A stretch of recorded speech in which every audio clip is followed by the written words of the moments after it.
On va ouvrir nos Bibles, j'aimerais partager avec nous la parole de Dieu. Et j'aimerais que nous puissions tous écouter la parole vraiment avec cet esprit d'ouverture. Nous sommes dans le livre d'Actes des Apôtres, au chapitre 9. Actes des Apôtres, chapitre 9, à partir du verset 1 jusqu'au verset 22.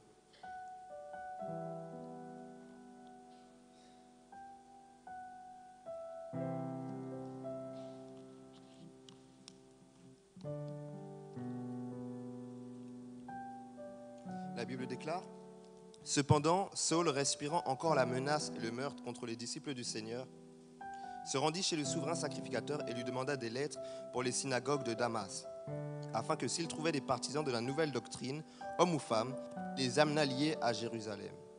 Comme il était en chemin et qu'il approchait de Damas, tout à coup une lumière venant du ciel resplendit autour de lui.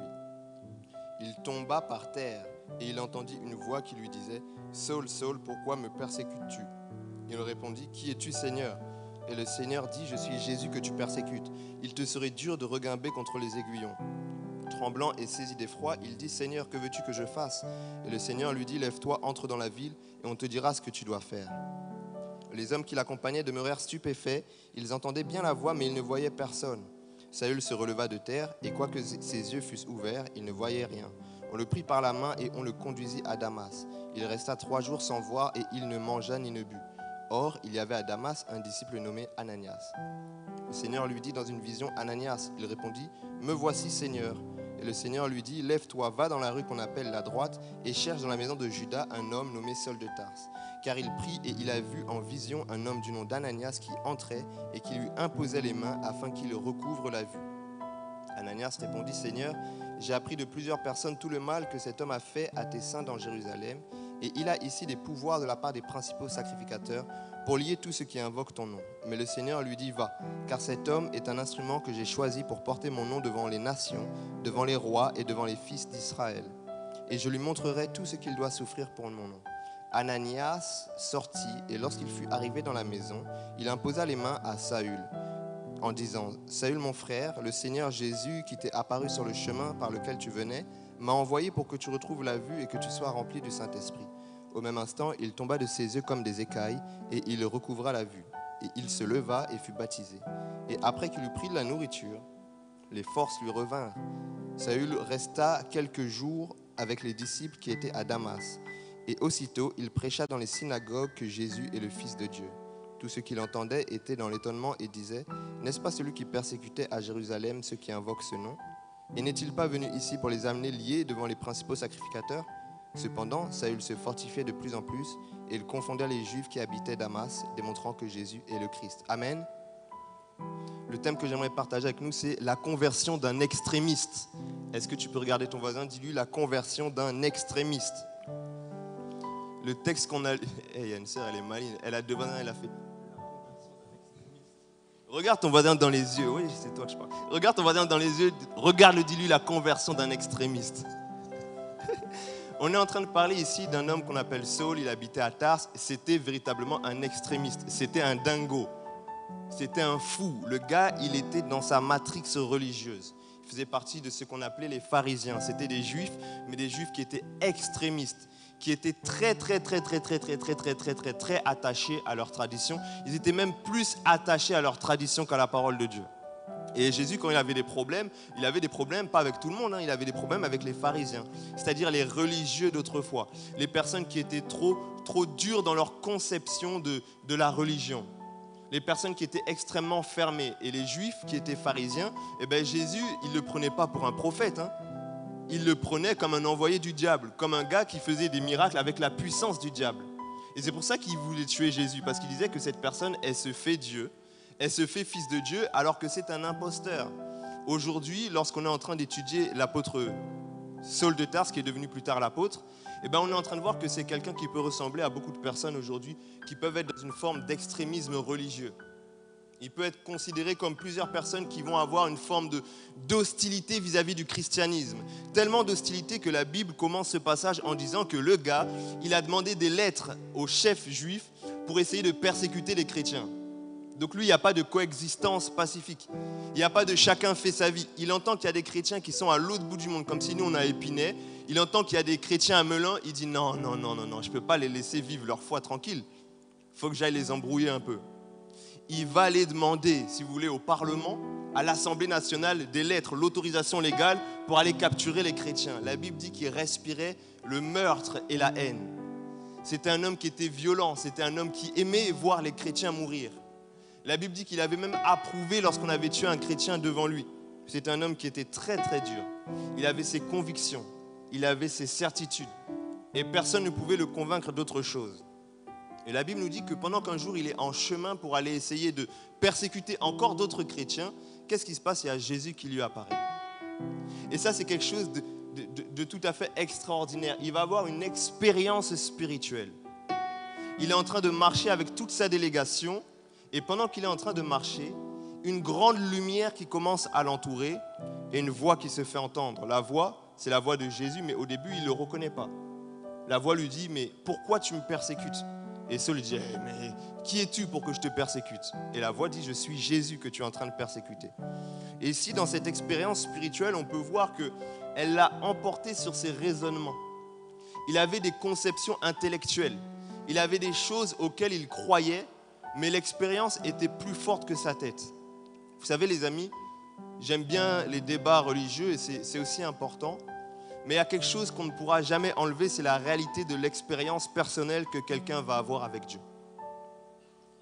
Quand quelqu'un a eu une expérience spirituelle, tu peux lui présenter les arguments que tu veux. Il ne va pas te croire, parce que ce qu'il a expérimenté, c'est plus fort. Et si on avait un homme qui avait des conceptions intellectuelles, certainement il avait fait déjà des débats. Certainement, des chrétiens avaient peut-être essayé de le convaincre. On avait essayé de le raisonner. Lui, il avait essayé de raisonner les uns et les autres. D'un côté, lui, il n'a pas convaincu les chrétiens d'arrêter. Et d'un autre côté, les chrétiens ne l'ont pas convaincu de se convertir. La chose qui a fait la différence, c'est l'expérience spirituelle. Je prêche ce message et j'ai l'assurance qu'il y a une personne qui va avoir une expérience spirituelle avec Dieu. J'étais en train de réfléchir, qu'est-ce que Dieu veut dire aujourd'hui? Quel est le message que Dieu met dans mon cœur pour que je puisse vous l'apporter? Et Dieu m'a dit qu'il veut se révéler à beaucoup qui ne le connaissent pas, beaucoup qui le persécutent, beaucoup aujourd'hui qui peuvent être hostiles vis-à-vis du christianisme, à cause de leur arrière-plan familial, à cause de leur arrière-plan culturel, à cause de leur vision de voir les choses. Mais la Bible nous montre que Dieu s'est révélé à cette personne par l'apparition qu'il a eue de Jésus. C'était une expérience qui était plus forte. Chers amis, tu peux avoir toutes tes réflexions, mais ce que tu sens, c'est ce que tu sens. Ce que tu entends, c'est ce que tu entends. Ce que tu vois, c'est ce que tu vois. Et je parlais avec beaucoup, notamment des personnes qui étaient anciennement musulmanes et qui ont fait le choix de se convertir. Et quand je leur pose la question de savoir, mais qu'est-ce qui t'a poussé à te convertir? Ils te disent, j'ai eu une expérience. Ils te disent, j'ai ressenti quelque chose. Alors qu'avant, j'étais dans une approche intellectuelle. En fait, j'étais juste en train de vivre par des habitudes religieuses que j'avais. Et les amis, les habitudes religieuses, il n'y en a pas des meilleures que d'autres. Okay? La morale chrétienne, elle n'est pas meilleure que la morale musulmane. La morale musulmane, elle n'est pas meilleure que la morale bouddhiste. Toutes les morales religieuses, ça va être la même chose. Il ne faut pas tuer, il ne faut pas voler, il ne faut pas mentir, il faut pratiquer le bien. C'est la même chose. Et eux, ils te disent qu'ils étaient dans une approche qui était intellectuelle. Mais à un moment donné, ils ont eu une expérience. Et je prie que quelqu'un puisse avoir une expérience aujourd'hui et dans la suite des jours. Quelqu'un dit avec moi, Amen. Il a eu cette expérience qui a dépassé le cadre de sa logique, qui a dépassé les choses auxquelles il croyait. Et dans les expériences avec Dieu, chacun peut avoir une expérience différente. L'idée n'est pas de copier l'expérience des autres. Il y a des personnes qui se sont converties après avoir vu Jésus leur apparaître. J'en connais personnellement. D'autres personnes qui se sont converties, qui ont eu une expérience lorsqu'ils étaient en train de lire la Bible. Et ils ont senti que ce qu'ils étaient en train de lire, c'était pas les textes de mon bac de français. C'était comme de l'eau qui est en train de couler à l'intérieur de moi et qui est en train de remplir un vide qui n'avait jamais été rempli auparavant. Il y a des personnes, c'est simplement lorsqu'ils sont en train de prier comme d'habitude et qui disent « Dieu, si tu existes, j'aimerais te ressentir. » Et puis ils ont senti la paix. Bref, chacun peut avoir une expérience. Mais l'expérience, elle est personnelle. Quelqu'un dit avec moi, elle est personnelle. Ici, on est en train de voir un homme qui a une expérience. La Bible précise que ce que lui, il voyait, les autres ne le voyaient pas. Le problème aujourd'hui, c'est que certaines personnes, ils veulent se convertir en groupe. Ils veulent se convertir sur la base de l'avis des amis. Ils veulent se convertir sur la base de l'avis de la famille. Chers amis, l'expérience spirituelle, elle est personnelle. La relation avec Dieu, elle est personnelle. Et s'il y a bien une chose avec laquelle tout le monde est d'accord, c'est que Dieu jugera chacun de manière individuelle. Dieu ne va pas prendre, ok, telle famille, vous, ça passe, allez au ciel. Telle famille, vous, ça passe pas. Non. D'ailleurs, la Bible précise que le jour de l'enlèvement, juste avant le jugement dernier, quand Dieu va enlever les chrétiens, il y a 2 personnes, ils seront dans la même maison, il y a une personne qui va être enlevée, il y a une personne qui va rester sur terre. Il y a une personne qui sera sauvée, il y a une personne qui sera condamnée. 2 personnes qui vont travailler dans le même champ, et il y a une personne qui sera approuvée par Dieu, il y a une personne qui sera désapprouvée par Dieu. Alors tu dois être capable de pouvoir prendre les décisions par rapport à ce que tu as ressenti toi-même dans ton cœur. Ce n'est pas toujours facile. Ça peut faire peur de se sentir différent. Vous voyez ici, l'apôtre Paul, il ne se déplaçait pas tout seul. Saul de Tarse, j'ouvre une parenthèse. Des fois on dit Paul, des fois on dit Saul. Pourquoi ? Parce que c'est quelqu'un qui avait une double nationalité. Il avait la nationalité juive et il avait la nationalité romaine. Sa nationalité juive, il avait le nom Saul. Il est né à Tarse. Et dans sa nationalité romaine, on l'appelait Paul. Amen, amen. Juste pour qu'on comprenne pourquoi des fois on dit les deux. Mais c'est la même personne. Eh bien, il était avec plein de personnes. Il était avec plein d'amis. Mais il était seul à avoir eu cette expérience. Et il a accepté ça. Chers amis, si tu sens quelque chose que les autres ne ressentent pas, ce n'est pas grave. Prends la décision que tu dois prendre. Tu peux être venu avec tous tes amis ici. Si tu sens que ce message, il te touche particulièrement. Si tu sens que derrière les mots que moi je suis en train de dire, tu as comme l'impression d'entendre comme si c'est Dieu qui est en train de te parler. Regarde pas ton voisin pour voir sa réaction. Toi, tu sens que tu es touché. Regarde pas si ton voisin il est touché. Ce n'est pas ton problème, ton voisin. Tout à l'heure, on va peut-être faire un appel. On va donner l'opportunité à certaines personnes de s'engager avec Dieu. Attends pas de voir si les autres ils vont regarder. Attends pas de voir si les autres ils vont se lever. Toi, prends les décisions par rapport à ce que tu sens dans ton cœur. Et ça, c'est quelque chose de très important. Vous savez, dans la vie, aujourd'hui, vous qui êtes des adolescents, il y a des choix que vous n'allez jamais permettre à ce qu'on vous impose. Lorsque certains sont en train de remplir les vœux pour Parcoursup, ils peuvent avoir des parents qui leur disent « Toi, je veux que tu fasses la comptabilité ». Si lui, il sent dans son cœur que c'est la médecine, tu vas faire le choix des parents? Si tu vas faire le choix des parents, fais ça. Si tu ne vas pas faire le choix des parents, fais ça. Pourquoi tu ne vas pas faire le choix des parents? Parce que c'est ta vie. Parce que c'est ton avenir. Parce que c'est ta destinée. Tu ne vas pas laisser tes parents, quand bien même ils t'aiment, et quand bien même ils ont la volonté que tu puisses réussir, dicter ta vie sur un choix qui va influencer tout ton avenir. Le choix de l'orientation religieuse, il n'est pas dicté par un parent, chers amis. Il n'est pas dicté par des grands frères et des grandes sœurs. Il n'est pas dicté par des grands du quartier. Il est dicté par ce que je ressens dans mon cœur. Il y a un autre choix sur lequel jamais vous allez laisser vos parents décider pour vous. Je pense que vous allez être d'accord avec moi. Je ne pense pas que vous allez laisser vos parents choisir avec qui vous allez vous marier. Si tu es d'accord avec moi, dis jamais. Alors tes parents, tu peux les aimer comme tu veux. Tu peux les respecter comme tu veux. Ils te ramènent un gaou bizarre. Avec des locks jaunes. Ils vont dire, voilà, on a beaucoup réfléchi. On a examiné la situation, on a étudié les personnalités. On pense que c'est bien que tu te maries avec tel. Tu vas regarder. Tu vas dire... Déjà, tu vas pleurer. Tu vas essuyer tes larmes et après, tu vas dire jamais. Tu vas même fuguer de chez toi. Parce que tu ne peux pas t'attacher à quelqu'un que tu n'aimes pas. Et tu ne peux pas t'attacher à quelqu'un pour qui l'amour est inventé et créé de toutes pièces. Si tu ne ressens rien pour cette personne, il y a des personnes qui suivent le choix religieux des parents alors qu'ils ne ressentent rien en réalité. Est-ce que tu ressens vraiment quelque chose dans ton orientation religieuse?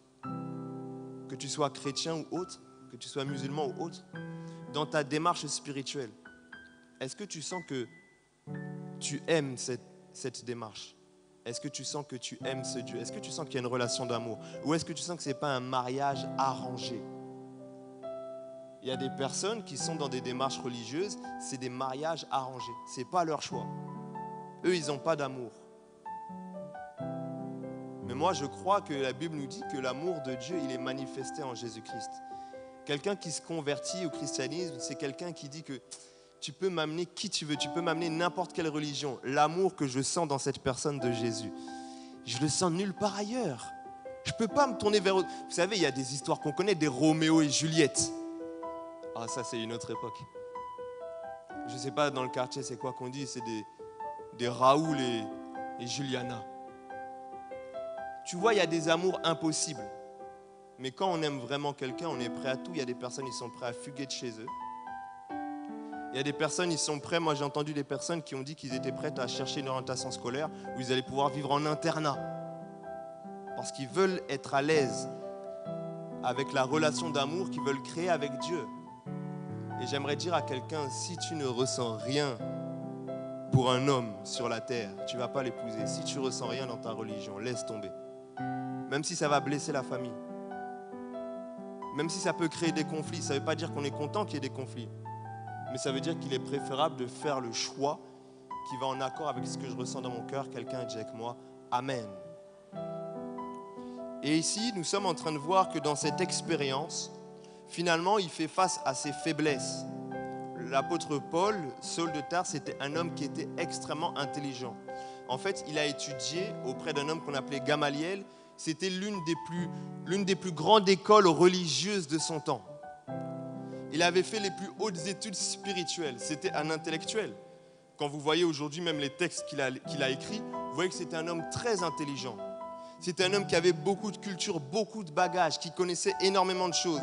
Mais lorsqu'il est face à cette expérience, la Bible nous montre sur plusieurs détails qu'en fait, de tout son orgueil, de toute sa hauteur qu'il pensait être, le gars, il est tombé.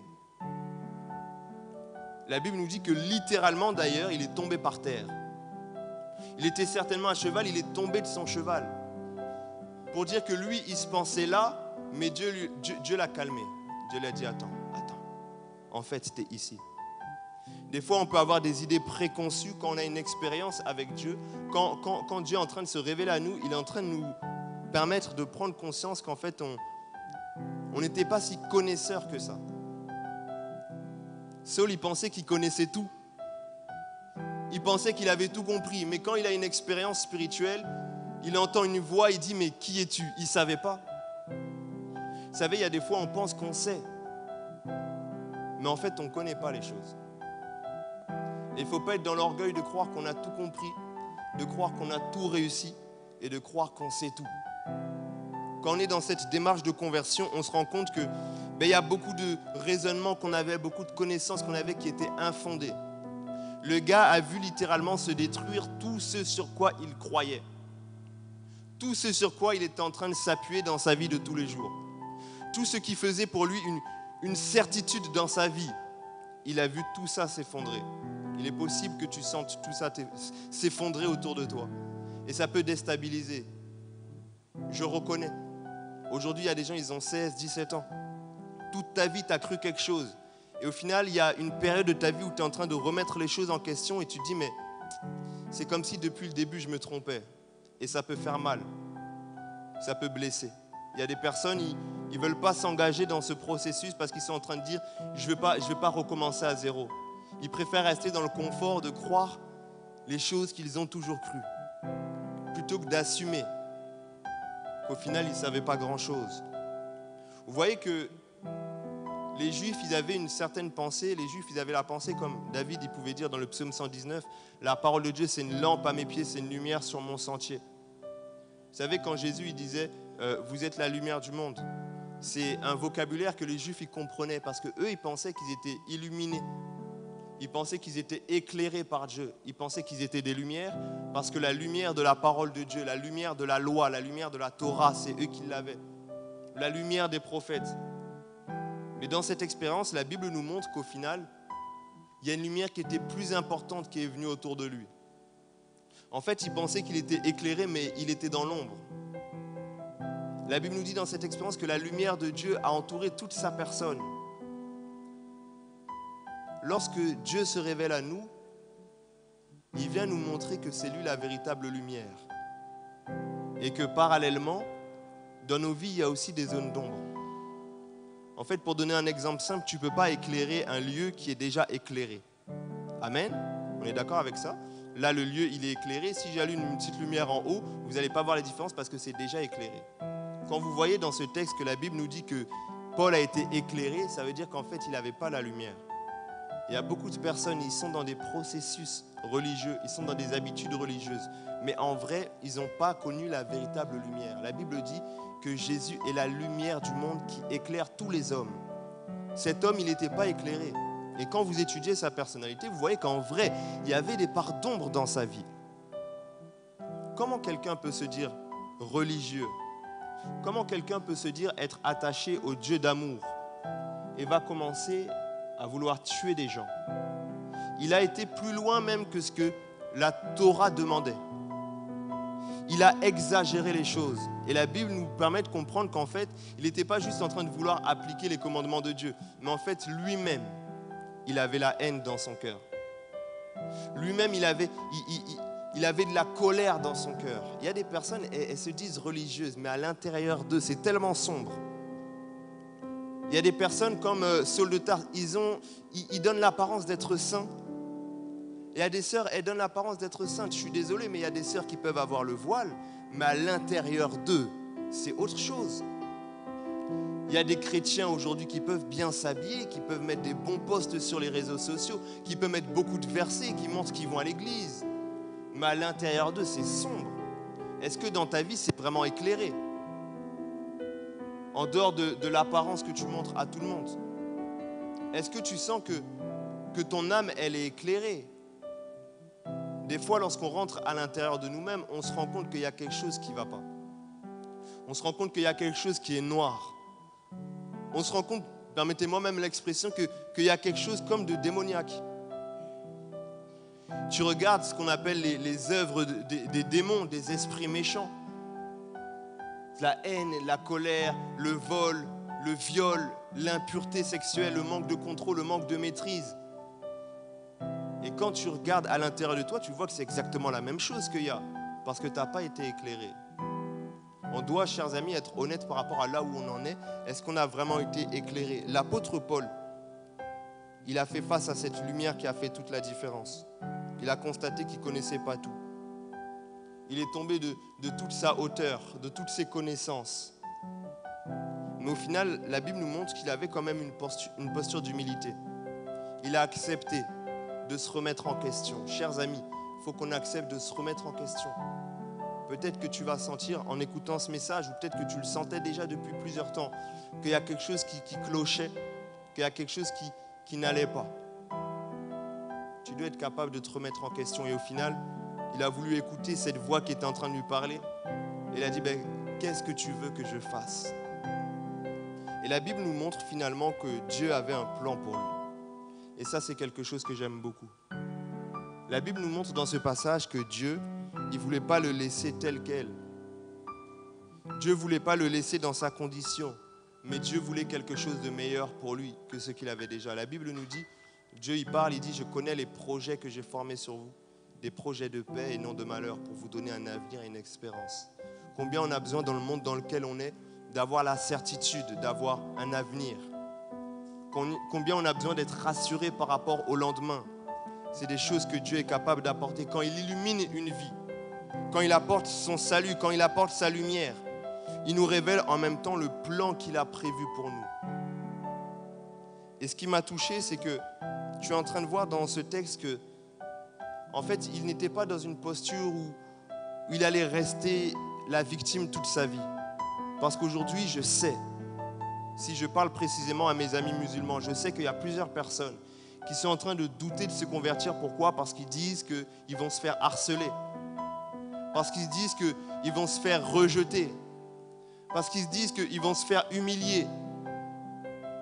Ils vont être dévalorisés. La Bible nous montre que lorsque Dieu te met en bas, c'est pour après ensuite t'élever. Le Dieu qui a fait tomber l'apôtre Paul, le Dieu qui a fait tomber Saul, c'est le Dieu qui voulait ensuite l'élever. Il est possible que dans le chemin de la conversion, à un moment donné, tu sens que tout le monde autour de toi te ridiculise. Il est possible sur le chemin de la conversion que tu sens que tout le monde autour de toi est en train de comme te dévaloriser, est en train de te faire croire que tu t'es perdu, que tu t'es trompé de chemin. On est capable de te faire croire que tu es dans l'erreur, que tu es fou, que tu as attrapé le démon. On peut croire que tu es un traître ou que tu es un lâche. Ça ne va pas rester comme ça toute ta vie. Tu vois, tu ne vas pas rester à terre toute ta vie. Le but de Dieu, ce n'est pas d'humilier la personne qui veut se convertir. J'aimerais vraiment qu'on comprenne ça. Le but de Dieu, ce n'est pas que la personne qui se convertit, elle reste à terre, elle reste plus bas que terre, brisée parce qu'elle s'était perdue auparavant. Mais Dieu, après, il veut reconstruire une histoire avec cette personne. Il veut réenseigner cette personne. Il veut rééduquer cette personne. Il veut réapprendre à cette personne la vraie religion, si on peut appeler ça comme ça. Et faire de cette personne une personne pleine d'assurance. Vous voyez, ce texte, on voit un seul de terre qui a des doutes. Il ne sait pas qu'est-ce qui est en train de se passer. Il dit, mais qu'est-ce que je dois faire? Mais qui es-tu? Il se pose beaucoup de questions. Mais à la fin du texte qu'on a lu, on voit un homme qui a énormément d'assurance. Et qui est capable de parler même aux personnes qui étaient en face de lui et qui ne le croyaient pas. Et qui était capable de prêcher maintenant que Jésus était le Fils de Dieu. Tu peux être dans les doutes aujourd'hui. Tu peux être dans les incompréhensions aujourd'hui. Tu peux te poser beaucoup de questions. Peut-être que tu n'as pas tout compris. Reste seulement sur le chemin de Dieu. Ce Dieu qui t'a permis de ressentir quelque chose, d'avoir une expérience particulière. C'est ce Dieu qui veut t'accompagner au quotidien. Vous savez, Jésus, il ne veut pas qu'on se convertisse pour nous laisser tout seuls. La Bible nous dit qu'il a dit à ses disciples, « Je suis avec vous jusqu'à la fin du monde ». Et il est vrai, c'est l'une des différences notoires qu'on peut avoir entre le christianisme et d'autres formes de spiritualité, c'est la présence de Dieu au quotidien. Le Dieu qu'on est en train de prier, les chrétiens, ce n'est pas un Dieu qui est loin là-bas. Ce n'est pas un Dieu que tu vas rencontrer qu'au jour du jugement. C'est un Dieu qui vient dans ta vie et qui habite avec toi. Combien ça fait du bien de sentir que le grand Dieu, le Dieu tout-puissant, le juge de toutes choses, il est juste avec moi chaque jour. La période de ma vie que je pourrais, entre guillemets, nommer comme étant ma vraie conversion, c'est caractérisé par le fait qu'après, pendant plus d'1 an, chaque jour, je sentais Dieu avec moi. Je sentais Dieu en moi. Je sentais que Dieu, il était à mes côtés. Chers amis, j'aimerais dire à quelqu'un, Dieu peut être à tes côtés. Lorsque tu sens qu'autour de toi, il te manque quelque chose. Tu as des amis, mais tu sens qu'il y a un vide quand même. Tu as des followers, mais tu sens qu'il y a un vide quand même. Tu as une bonne famille qui prend soin de toi, mais il y a un vide quand même. Tu as des bonnes notes à l'école, mais tu sens qu'il y a un vide quand même. Certainement, ce qui te manquait, c'est la présence de Dieu. C'est ce Jésus qui veut habiter avec chacun d'entre nous. Et la Bible nous montre que finalement, cet homme, Dieu a pris soin de lui. Il lui a envoyé un homme qu'on appelle Ananias et qui a été là pour l'aider, pour l'enseigner et pour prier pour lui. Je nous dis sincèrement, ce message, je crois qu'il est peut-être pas pour tout le monde, mais je suis convaincu qu'il est pour une personne. Je suis convaincu qu'il y a une personne qui déjà, auparavant, depuis quelque temps, se posait beaucoup de questions, mais pouvait être dans le doute. Pendant que je priais, j'ai entendu Dieu me dire qu'il y a beaucoup de personnes qu'il veut prendre de leur famille, de leur religion, de leur culture, des personnes qu'il veut travailler, ensuite qu'il veut élever et faire des grandes personnes sur la terre. Dieu m'a dit, il y a des personnes aujourd'hui, elles peuvent se sentir être attachées à l'islam, mais demain, ça sera des prédicateurs de l'évangile. Demain, ça sera des apôtres Paul. En fait, je sentais qu'il y a des apôtres Paul dans cette salle. Des personnes qui viennent de loin, avec beaucoup d'a priori sur le christianisme. Des personnes qui viennent de loin avec beaucoup de clichés sur la personne de Jésus. Mais ce Jésus, il ne veut pas les laisser loin. Il veut se rapprocher d'eux. Il veut les sauver. Et après, il veut faire d'eux des personnes qui vont aussi sauver les autres autour d'eux. Amen. Je vais nous inviter, si on veut bien, à incliner nos têtes. Tu peux baisser ta tête, fermer les yeux et tu peux prier. Sens-toi à l'aise de parler à Dieu par rapport à ce message. C'est-à-dire que tu peux réfléchir. Tu réfléchis par rapport à ce qui a été dit. Et pendant que tu réfléchis, tu considères tout ça. Et tout à l'heure, je vais donner l'opportunité à quelqu'un d'aller plus loin dans cette démarche. Pose-toi la question. Peut-être que tu n'es pas venu au hasard. Peut-être que ce jour, il était pour toi. Peut-être que c'est de toi qu'on était en train de parler depuis le début. Il avait plein de certitudes, plein de connaissances. Mais au final, il y a eu un jour où il a compris que c'est bizarre. Il y a comme eu une information que je n'avais pas.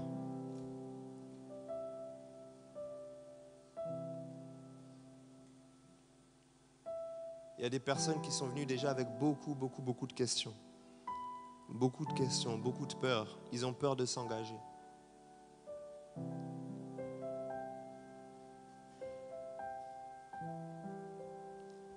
Dieu est en train de me dire, il y a des personnes, ils sont comme tiraillés. Je suis en train de voir l'image d'une jeune fille qui a les mains tendues et d'un côté, d'un bras, on la tire et d'un autre bras, on la tire de l'autre côté. Il y a des gens, ils sont tiraillés entre deux bords, entre deux convictions religieuses. D'un côté, ils sentent que là où ils sont, c'est pas la vérité totale. Mais d'un autre côté, ils ne sont pas encore pleinement convaincus que le christianisme, c'est vraiment le chemin qui est pour eux. Ils sont dans le doute, Prends-toi quelques secondes pour réfléchir.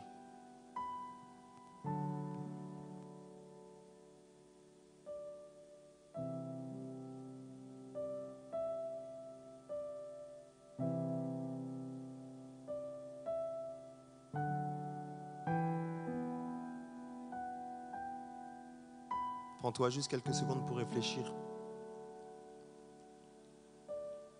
Je vais donner cette opportunité à quelqu'un qui se dit je veux aller plus loin. Tu sens qu'il y a comme une forme d'expérience spirituelle. Tu sens depuis plusieurs jours, peut-être plusieurs semaines, plusieurs mois. Peut-être depuis aujourd'hui, tu sens qu'il y a quelque chose qui m'attire vers la personne de Jésus. Malgré ce qu'on m'a appris dans ma famille, malgré ce qu'on m'a appris dans le passé, il y a quelque chose qui m'attire vers la personne de Jésus.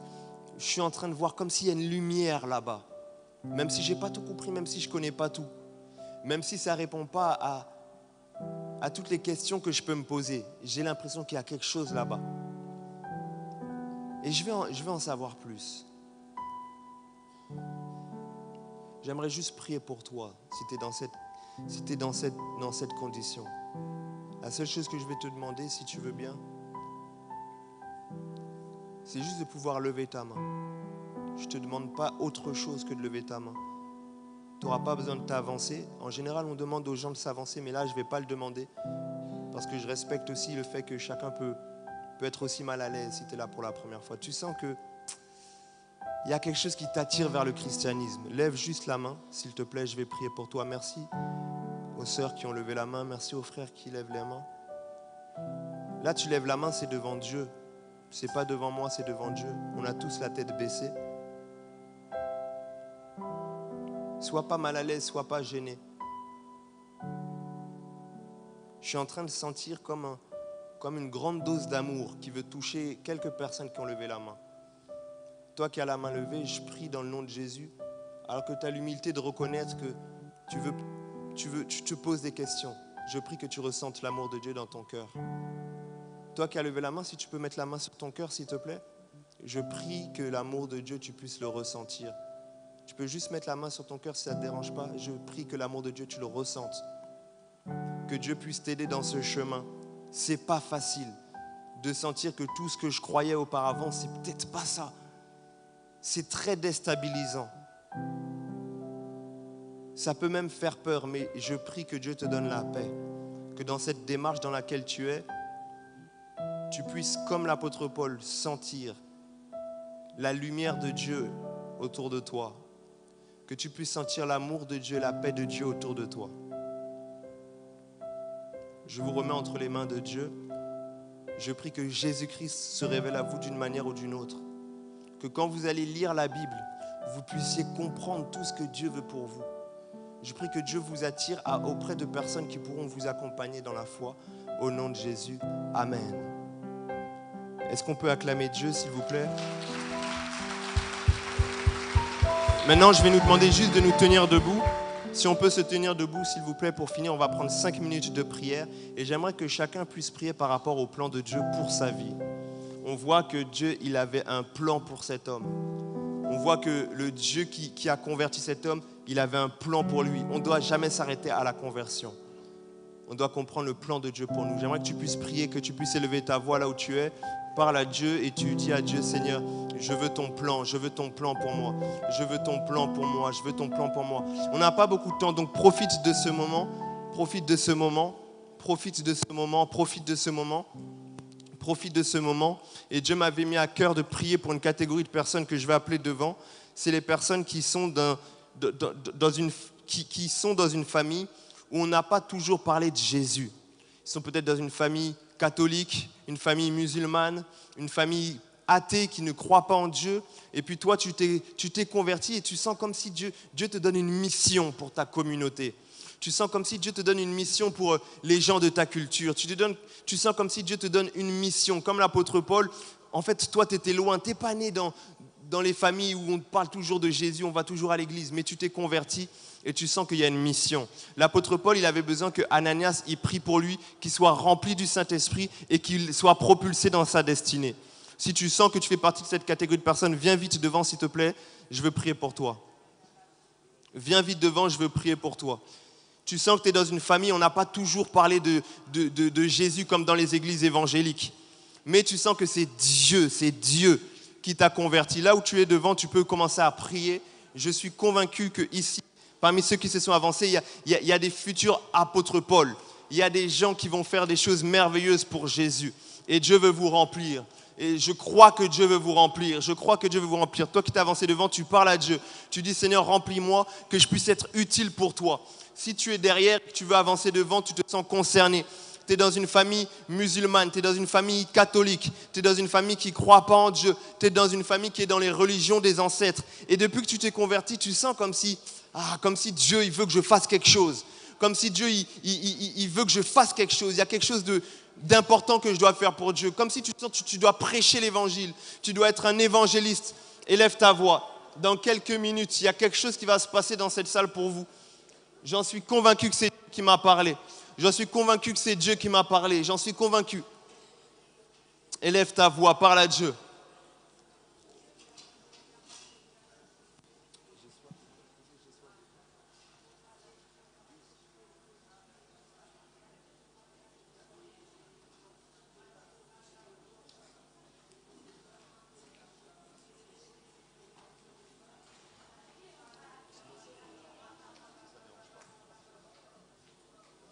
Si Elvie, tu es là, tu peux venir, s'il te plaît.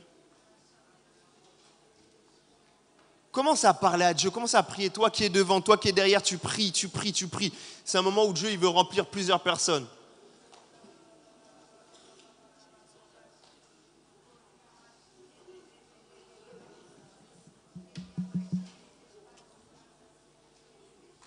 Yes. Toi qui es devant, tu commences peut-être à ressentir quelque chose dans ton cœur. Tu sens comme Dieu qui est en train de te communiquer quelque chose, qui est en train de te remplir. On va chanter une musique qui dit simplement « J'ai soif de toi, désaltère mon âme ». C'est-à-dire, viens me remplir de toi, viens me remplir de toi, viens me remplir de toi, viens me remplir de toi. Je prie pour le réveil dans la vie de ces personnes-là. Je prie que tous ceux qui sont appelés à accomplir une mission dans leur famille soient remplis du Saint-Esprit maintenant au nom de Jésus. Soient remplis du Saint-Esprit maintenant au nom de Jésus.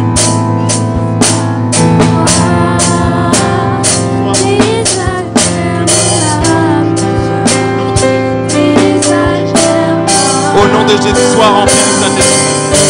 Que tu accomplisses ta mission.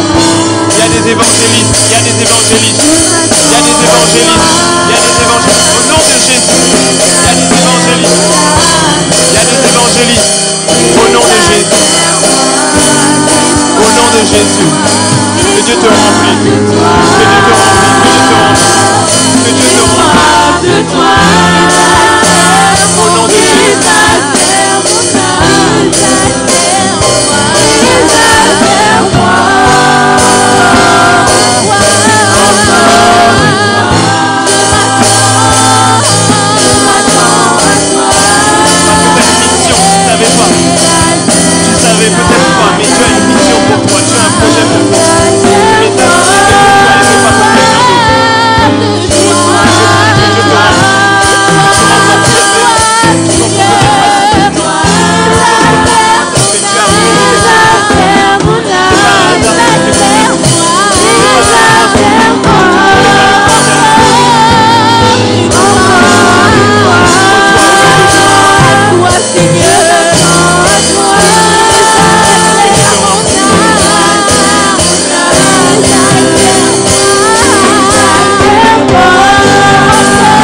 Je sais que c'est Dieu qui m'a parlé par rapport à ça. Il m'a dit que dans cette salle, il y a des personnes qui vont élever. Il m'a dit dans cette salle, il y a des prédicatrices, il y a des prédicateurs, il y a des évangélistes, il y a des pasteurs, il y a des prophètes, il y a des apôtres. Il y a des gens, ils connaissent rien.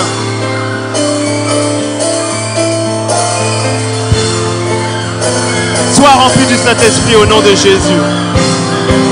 Sois rempli du Saint-Esprit au nom de Jésus.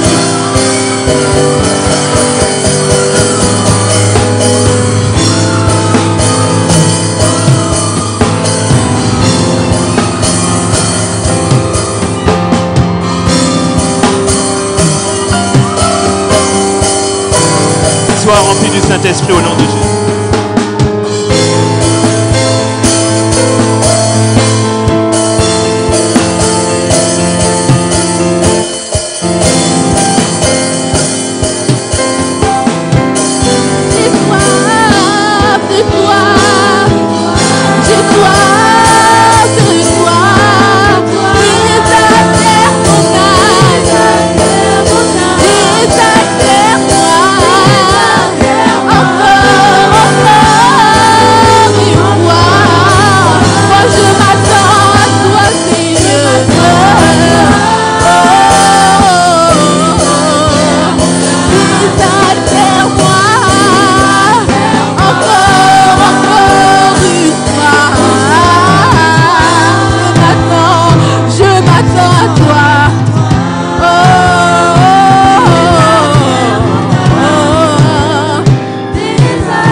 Rendons grâce, nous te disons merci pour ce culte.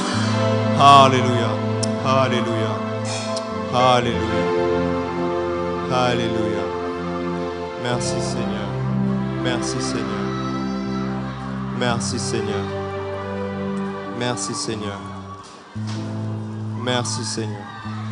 Alléluia, alléluia.